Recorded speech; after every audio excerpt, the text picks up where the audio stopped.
नमस्कार, मैं रवीश कुमार। आप सभी को बहुत बहुत बधाइयां। ईडी के चंगुल से एक और नेता को मुक्ति मिल गई है। बेदाग निकलकर आ गए हैं। इस बार बेदाग होने वाले नेता का नाम है चंद्रबाबू नायडू। पढ़िए पढ़िए और ठीक से पढ़ लीजिए। टाइम्स ऑफ इंडिया के you Sudhakar Reddy editor investigation की इस रिपोर्ट में पर्दाफाश कर दिया गया है। ईडी ने चंद्रबाबू नायडू को क्लीन चिट दे दी है। आंध्र प्रदेश के मुख्यमंत्री Chandrababu Naidu, ladies and gentle मर्द, आप दोनों ही ताली बजाकर इस खुशी का स्वागत कीजिए। चंद्रबाबू नायडू ईडी के चंगुल से मुक्त हो गए। तिरुपति के लड्डू ना मिले तो किसी भी हलवाई की दुकान से 2 लड्डू न्यूनतम खरीद कर खा लीजिए, क्योंकि चंद्रबाबू नायडू को ईडी के झंझट से मुक्ति मिल गई है। 371 करोड़ के घोटाले में जेल गए थे, ईडी को कोई सबूत नहीं मिला, ईडी ने उन्हें क्लीन चिट दे दी है ना खुशी की बात? तो बजाइए ताली। मिस्टर नायडू भूल मत जाना, ईडी से बचना है तो एनडीए में चले आना। मिस्टर नायडू जेल मत जाना, यहाँ तुम्हें कल भी है आना। भ्रष्टाचार मिटाने के नाम पर एक बार फिर आप देशवासी मूर्ख बनाए गए हैं। इस खुशी में भी ताली बजाइए और खुशी के मारे फट जाइए। एक और नेता बेदाग निकल कर आ रहे हैं। स्वागत स्वागत। End of course don't forget तालियां generated by your own hand. मिलेगा आपको भी ऐसा ही गुलदस्ता मिलेगा। बस आप गुलदस्ता लेकर इधर आ जाइए जिधर खड़े हैं। कौन? प्रधानमंत्री मोदी। सोचिए अमित शाह ने क्या क्या कहा था नायडू के करप्ट होने पर। मित्रों, वो आंध्र के अन्याय की बात करते हैं। मैं इस मंच से चंद्रबाबू नायडू को चैलेंज देना चाहता हूं। आप इतने साल मुख्यमंत्री रहे, जिस कांग्रेस की गोद में बैठे, इसकी 55 साल सरकार हुई चली है केंद्र की ओर से। एक बार 55 साल कांग्रेस पार्टी के और एक और भारतीय जनता पार्टी के 5 साल। आंध्र प्रदेश को हमने कांग्रेस पार्टी के 55 साल से 10 गुना ज्यादा मदद करने का काम एक भारतीय जनता पार्टी की नरेंद्र मोदी सरकार ने किया। एक मुख्यमंत्री को क्लीन चिट मिली है, क्या इस पर धूम धड़ाका नहीं होना चाहिए? प्रेस कॉन्फ्रेंस पे प्रेस कॉन्फ्रेंस नहीं होनी चाहिए थी, मगर सन्नाटा पसरा है। टाइम्स ऑफ इंडिया के एडिटर इन्वेस्टिगेशन की रिपोर्ट है कि ईडी ने चंद्रबाबू नायडू को क्लीन चिट दी है। यू सुधाकर रेड्डी ने तो यह भी लिखा है कि चंद्रबाबू नायडू ने क्लीन चिट प्राप्त कर ली है। ईडी की हैदराबाद यूनिट ने इस मामले में 23.5 करोड़ की संपत्ति अनंतिम रूप से कुर्क की है। टाइम्स ऑफ इंडिया के सुधाकर रेड्डी ने यह भी लिखा है कि कौशल विकास योजना के कथित घोटाले में कुछ भी ऐसा नहीं मिला जिससे नायडू की भूमिका सामने आती हो। इसके बाद फ्री प्रेस जर्नल ने इस रिपोर्ट को प्रकाशित किया है। न्यूज 18 ने लिखा है कि ईडी के सूत्रों ने बताया है कि नायडू की कोई भूमिका नहीं थी। ईडी ने 16 अक्टूबर के 3 बजे एक ट्वीट किया है कि कौशल घोटाला मामले में 23.5 करोड़ रुपए की चल अचल संपत्तियों को कुर्क किया गया है, मगर चंद्रबाबू नायडू को क्लीन चिट दी गई है या नहीं, इस ट्वीट में कोई जानकारी नहीं। ईडी के प्रेस नोट में भी नहीं बताया गया है कि उन्हें क्लीन चिट दी गई है। एक मुख्यमंत्री को अगर क्लीन चिट दी गई है तो यह खबर चुपचाप क्यों छप रही है? बीजेपी ही प्रेस कॉन्फ्रेंस कर देती कि उनके सहयोगी चंद्रबाबू नायडू आंध्र प्रदेश के मुख्यमंत्री ईमानदार पाए गए हैं। नायडू ही प्रेस कॉन्फ्रेंस कर देते कि उन्हें बेवजह फंसाया गया, ईडी का दुरुपयोग किया गया, अब वे ईमानदार पाए गए हैं। तभी कहा कि नायडू के बरी होने पर आप खुशी मनाएं, क्योंकि नायडू तो मना नहीं सकते। क्या वे प्रेस कॉन्फ्रेंस करेंगे? ईडी को भला बुरा कहेंगे? शायद नहीं, लेकिन इतनी खुशी तो होगी ही कि एनडीए को सपोर्ट देने से मुकदमे से छुटकारा तो मिला। जो खुशी नायडू नहीं मना सकते, वो खुशी हम चाहते हैं आप मनाइए। कितने उदाहरण दूं, तब आप जाकर यकीन करेंगे कि ईडी का इस्तेमाल किस तरह से हो रहा है। कितनी ही बार विपक्ष ने कहा ईडी के सहारे विपक्ष की राजनीति खत्म की जा रही है। एनडीए में आते ही नायडू बरी हो गए।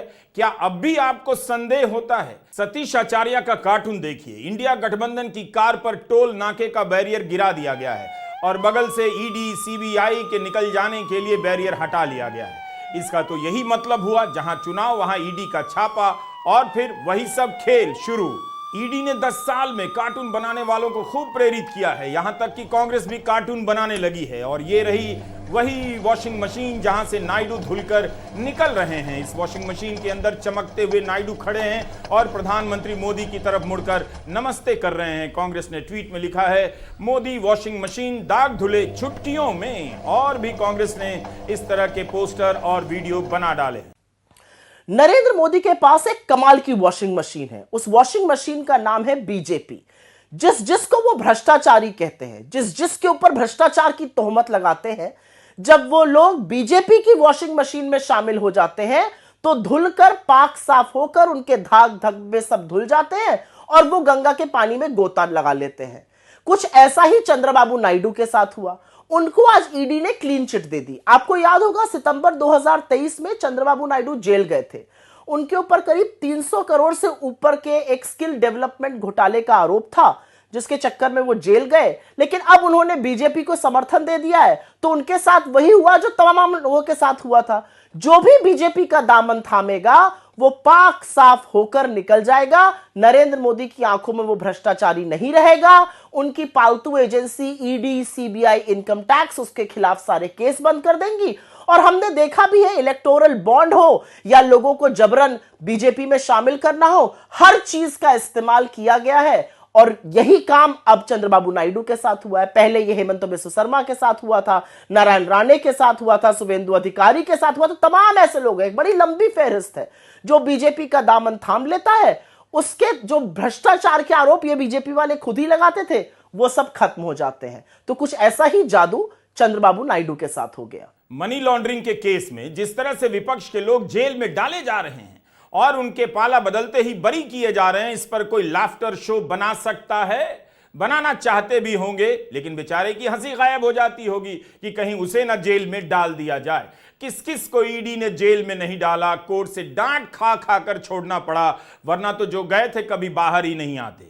ऐसे में जब जेल में रहने का मिनिमम और मैक्सिमम टाइम का अंतर ही मिट जाए, कौन ईडी को लेकर लाफ्टर शो बना सकता है? ईडी का सोचकर हंसी गुम हो जाती होगी। इमेजिन कीजिए, हिंदी में कल्पना कीजिए, नायडू को इसी महीने मगर पिछले साल 53 दिनों के लिए जेल में बंद कर दिया गया था। कैलेंडर पर दिन बदलते जा रहे थे, लेकिन नायडू जेल में सड़ते जा रहे थे। मंडे आया, संडे आया, फिर से मंडे आया, फिर से संडे आया, करते करते 53 दिन बीत गए। उस दर्द को समझिए जो ईडी ने नायडू को दिया। मनी लॉन्ड्रिंग का केस लगाकर नायडू जेल से बाहर आए। बरी होने पर जश्न भी नहीं मना सकते।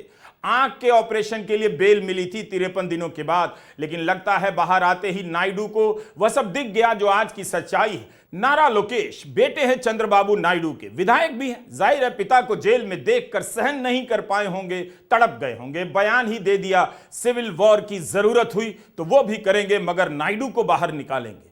गृह युद्ध की नौबत तो नहीं आई, लेकिन गृह युद्ध की धमकी देने वाले नारा लोकेश एनडीए के अब पार्टनर हैं। आप अपनी डायरी के किसी कोने में लिख दीजिए गृह युद्ध, तो 5 साल के लिए भारत के खिलाफ साजिश रचने के आरोप में जेल में डाल दिए जाएंगे।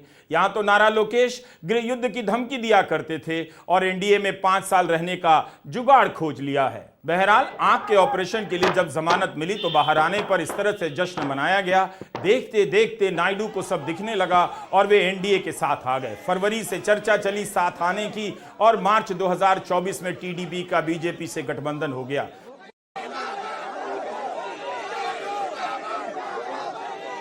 राज्य में टीडीपी ने सरकार बनाई और केंद्र में टीडीपी के सहारे बीजेपी ने सरकार बना ली। 9 मार्च को बीजेपी के अंतरिम अध्यक्ष जेपी नड्डा ने ट्वीट किया, टीडीपी का परिवार में स्वागत है। टीडीपी आंध्र प्रदेश और देश के विकास को लेकर समर्पित है।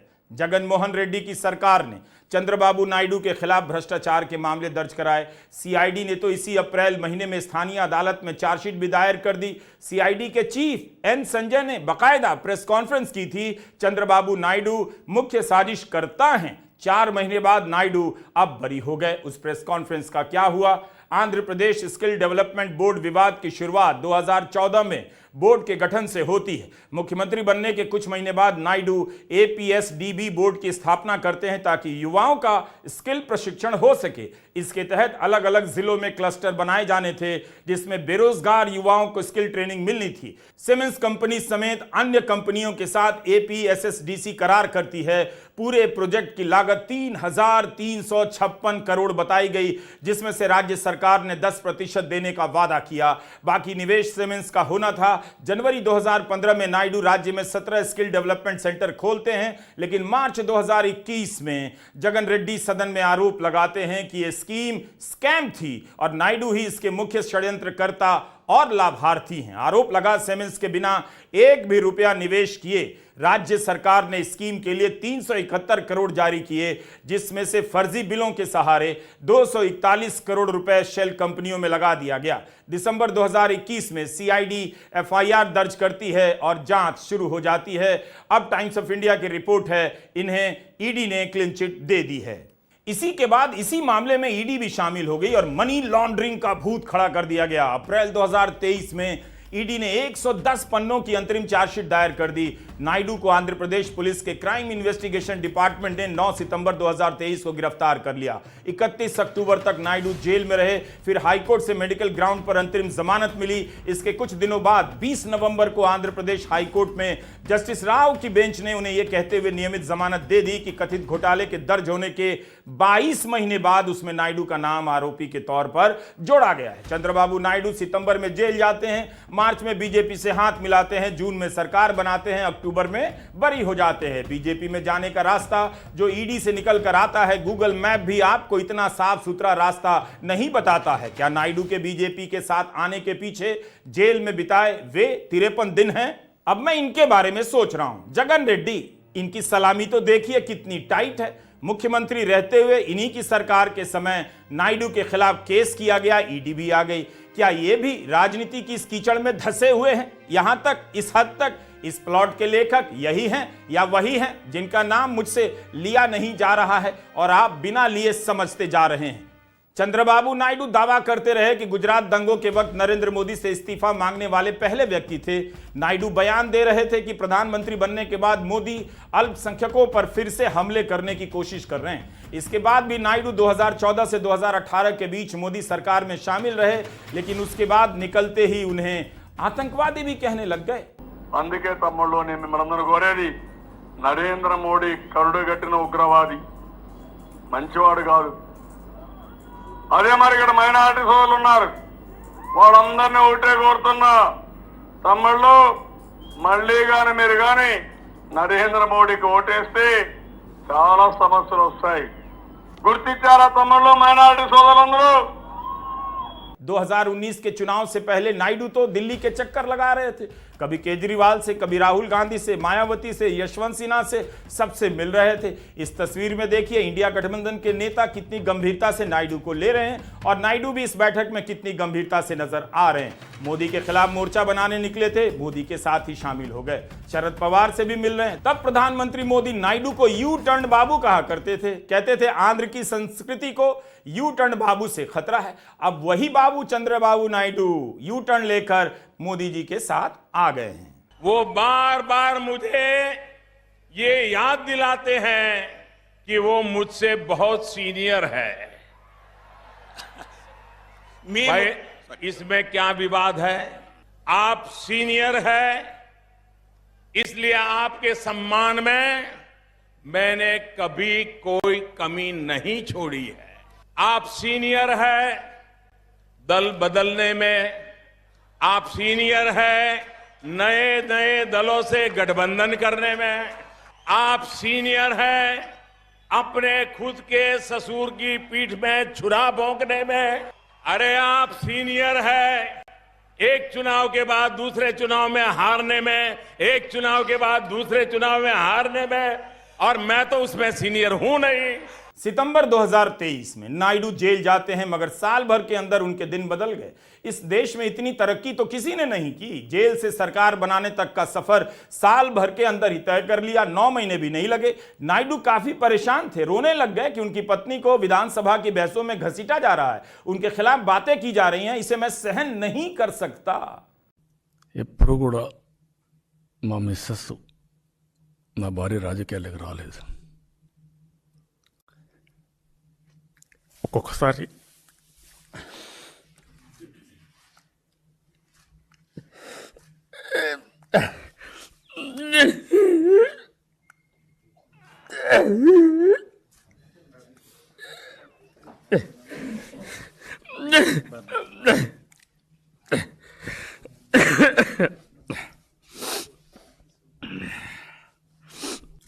ఆవిడెప్పుడు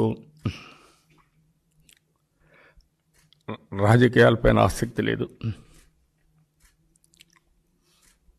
ఇప్పటికి కూడా 40 ఏళ్ళ తర్వాత వాళ్ళ నాన్న ముఖ్యమంత్రిగా ఉన్నా నేను సుదీర్ఘకాలం समझ सकते हैं, बिल्कुल समझ सकते हैं। एक झूठे केस में फंसाए जाने की पीड़ा कौन नहीं समझ सकता है। संजय राउत को भी ईडी ने अवैध रूप से गिरफ्तार कर लिया। हरियाणा चुनाव से पहले कांग्रेस के एक नेता को ईडी ने गिरफ्तार कर लिया, 68 दिनों तक जेल में रहे। नाम जानते हैं उनका? पंजाब हरियाणा हाईकोर्ट ने कहा इनकी गिरफ्तारी ही अवैध हुई है, जेल से रिहा किया जाए। सदमा कितना गहरा होगा। वक्त चुनाव का था। क्या सुरेंद्र पवार ने बाहर आते ही धुआंधार प्रेस कॉन्फ्रेंस की, अवैध गिरफ्तारी को मुद्दा बनाया? क्या क्या उन्होंने किया, ये सब आप उन्हीं से पूछिए। ये तो कांग्रेस को भी सोचना चाहिए। लेकिन सदमा तो लगा ही होगा कि अवैध रूप से अरेस्ट कर 3 महीने के लिए जेल में डाल देना इतना आसान नहीं। तो विधायक बनकर भी क्या हासिल, विधायक तो थे ही। इस बार भी कांग्रेस ने टिकट दिया और सुरेंद्र पवार 30,000 वोटों से हार जाते हैं। सुरेंद्र पवार का उदाहरण इस सवाल को उठाने के लिए दिया कि क्या चंद्रबाबू नायडू बरी होने के बाद प्रेस कॉन्फ्रेंस करेंगे, ईडी को लेकर भला बुरा कहेंगे? जो हाल है इस देश का, कब फर्जी मामले में जेल में डाल दिए जाएंगे, उससे अच्छा है जब ईडी गिरफ्तार करने आए तो उसी में मिल जाइए जिसमें मिल जाने से निर्दोष होने का मौका आपको मिल जाता है। यह बात झारखंड के मंत्री मिथिलेश ठाकुर को कौन समझाए। चुनाव वहां होने हैं तो कुछ दिन पहले ईडी ने छापा मारा मंत्री के भाई के यहां, सचिव के यहां और एक आईएएस अफसर मनीष रंजन के यहां। ईडी आईटी सबका छापा पड़ा, फिर से मनी लॉन्ड्रिंग का वही भूत खड़ा किया गया। टीवी पर चलेगा, अखबारों में छपेगा, मंत्री का घर, रिश्तेदार का घर, आईएएस का घर, घोटाला ही घोटाला। माहौल बनते देर नहीं लगेगी। मिथिलेश ठाकुर जी एक बार सोच लीजिए, फाइनल मत बोलिए कि बीजेपी में नहीं जाएंगे, वरना चुनाव भर यही खबर छपेगी। ईडी का ताबड़तोड़ एक्शन, इतने ठिकानों पर छापा, मनी लॉन्ड्रिंग का केस केस केस वगैरह वगैरह। जल जीवन मिशन में घोटाला। लगता है कि मिथिलेश ठाकुर झारखंड मुक्ति मोर्चा के इस ट्वीट को देखकर जोश में आ गए हैं, बहकावे में आ गए हैं। झारखंड मुक्ति मोर्चा ने लिखा है, हर कोई दगाबाज नहीं होता, हर कोई बिकाऊ नहीं होता, हर कोई अपमान और ठेस की बात कहे आस्तीन का सांप नहीं होता। गैरत बड़ी चीज होती है। कुछ लोग अपने उसूलों से डिगते नहीं। सच्चा झारखंडी कभी झुकता नहीं। मिथिलेश ठाकुर जिंदाबाद। लेकिन सोचना चाहिए, मिथिलेश ठाकुर को पाला बदल लेने से केस मुकदमा सब पाला बदल लेगा, ऐसा कौन करता है? छापा पड़ रहा है, कहे जा रहे हैं बीजेपी में नहीं जाएंगे। क्या उन्हें नहीं पता कि हेमंत सोरेन को कमजोर सबूतों के आधार पर 5 महीने तक जेल में डाला गया? हाईकोर्ट के फैसले को सुप्रीम कोर्ट ने भी सही माना, लेकिन 5 महीने की जेल क्या होती है? आप 53 दिन जेल में रहने वाले चंद्रबाबू नायडू से पूछिए मिथिलेश ठाकुर जी। तो निशाना कहाँ है, आप लोग अच्छी तरह से समझ रहे हैं। और ये इसके तो हम लोग अब यूज टू हो गए। इससे अब किसी तरह का हम लोगों को अब नहीं लगता कि कोई, क्योंकि ये तो कहीं से भी ईडी की रेड नहीं है, ये पूरी तरह से राजनीतिक रेड है। ये जब इन लोग जब जनता की अदालत में देखते हैं कि अब जनता की अदालत में हम पूरी तरह से फेल हो गए, जनता ने इन्हें नकार दिया है पूरी तरह से, तब ये इस तरह का अपना हथकंडा अपनी केंद्रीय एजेंसियों को लगाते हैं। लेकिन मैं ये कहना चाहूँगा आपके माध्यम से कि ईडी अगर पूरी पारदर्शिता के साथ काम करे तो पूरा सहयोग हम लोग करने के लिए तैयार हैं। पूरा सहयोग, जहाँ भी जांच करना है, जो भी जांच करना है, लेकिन कठपुतली ना बने और इशारों पर नहीं नाचे। और ये जो रेड है ये पूरी तरह से, क्योंकि मेरे ऊपर बहुत लंबे समय से, लोकसभा के पहले से भारतीय जनता पार्टी में शामिल होने का दबाव विभिन्न माध्यमों से, मैं तो कहूंगा कि जो मीडिया चैनल के लोग हैं वो लोग भी मेरे ऊपर दबाव बना रहे थे कि भारतीय जनता पार्टी में शामिल हो जाइए। मैंने कहा कि फांसी पर चढ़ जाऊंगा, पूरा खानदान जेल में सड़ जाएगा। समझाइए आप लोग भी मिथिलेश ठाकुर को चले जाएं, शांति रहेगी वहां। लेकिन यह भी कमाल है, कई लोग डरे नहीं, ईडी ने जेल भेजा, जेल चले गए, कोर्ट से लड़े, 5 महीना लगा, 5 महीना जेल में रहे, 17 महीने लगे, 17 महीना जेल में रहे, लेकिन जेल में रहे, यहां बेल रद्द, वहां बेल रद्द, लड़ते रहे और बाहर आ गए। 2 मुख्यमंत्री को जेल में डाला गया। अब और कितना न्याय चाहिए इस देश में आपको? बाहर तो आ गए सब। भारत में किसी को फर्जी केस में फंसाना, अवैध रूप से अरेस्ट करना, यही सब तो यहां होता है। फर्जी मामले में अवैध रूप से अरेस्ट होकर कई महीनों के बाद जेल से बाहर आने पर इंसाफ की जीत होती है। इसके बाद अन्याय करने वाली वही एजेंसी दूसरे शिकार की तलाश में निकल जाती है। आंध्र में बरी तो झारखंड में छापे की लड़ी। इसलिए कहा कि आप सभी मिलकर झारखंड के मंत्री मिथिलेश ठाकुर को समझाइए, इतना इमोशनल होने की जरूरत नहीं। यह सब क्या छप रहा है, क्या बोल रहे हैं, यह सब क्यों कह रहे हैं कि फांसी पर चढ़ जाएंगे, पूरा खानदान जेल में सड़ जाएगा, मगर झुकेंगे नहीं झुकेंगे तो फिर केस मुकदमा का फायदा तो कुछ हुआ नहीं। सच सच बताइएगा, रोना आया या हंसी आई? हम तो हंसाना चाहते थे, लेकिन पता है हंसा नहीं पाए। भारत का लोकतंत्र कैसे कैसे दरकाया जा रहा है, इस पर कौन कॉमेडी कर सकता है और किसे हंसी आ सकती है? आपके बच्चों को डीजे बजा बजा कर उकसाया जा रहा है, जुलूस में ले जाया जा रहा है, उनमें नफरत की हवा भरी जा रही है, वे नाच रहे हैं किसी के घर के आगे, किसी की दुकान के आगे, डीजे के शोर में उन्हें कुछ भी सुनाई नहीं देता, दिखाई ही क्या देगा? जो बच्चे नफरत की राजनीति के रास्ते पर नाचने निकल चुके हैं, उन्हें अब इन सवालों से कोई मतलब नहीं कि ईडी का इस्तेमाल कर देश के लोकतंत्र में विपक्ष को खत्म किया जा रहा है। ईडी को लेकर अब क्या क्या कहा जाए? चंद्रबाबू नायडू को क्लीन चिट मिली है, भारत की राजनीति में चिटबाजी चल रही है। सवाल कोई पूछ रहा है, जवाब कोई और लिखकर दे रहा है। नमस्कार, मैं रवीश कुमार।